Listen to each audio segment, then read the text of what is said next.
Единствен начин за превентива од заразните болести кои ги пренесуваат векторите, односно комарците, секаде во светот е превентивна дезинсекција, вклучително и индивидуалната свесност како основни мерки за заштита. Што помалку имаме расфрлени ѓубришта, што помалку имаме депонии, застојени води, се она што представува, на комарецот е потребна многу мала површина застојна вода да ги положи своите јајца и да се развие понатамошната фаза на зрел комарец.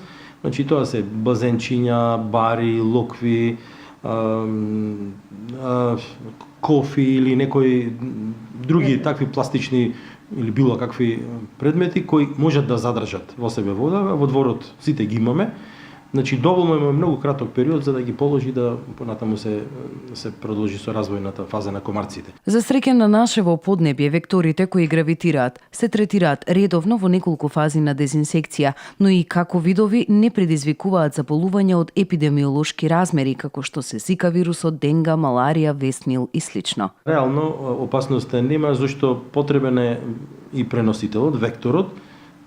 Кај нас конкретно го нема, меѓутоа во околните земји го има. Во соседна Бугарија тоа е евидентиран, меѓутоа потребно и присуство на самиот вирус. Вирусот може да го донеси некој кој престојал во тие краеви го има во себе. Рековме, поминува како многу лесна вирусна инфекција која е непрепознатлива во однос на грипот или други горнореспираторни инфекции кои сличат на овие пролетни и летни вируси кои ги имаме. И кај најголемиот дел популација не предизвикува, кажавме, кај бремените жени, то не кај сите доведува до малформации на плодот, типот на микроцефалија, некои развојни малформации во развојот на ембрионот уште. Кај на случаи на овие заболувања може да ги има како импортирани и за да се случи евентуална епидемија покрај импортираниот вирус, мора да постои вектор кој би го пренел истиот и би предизвикал зараза.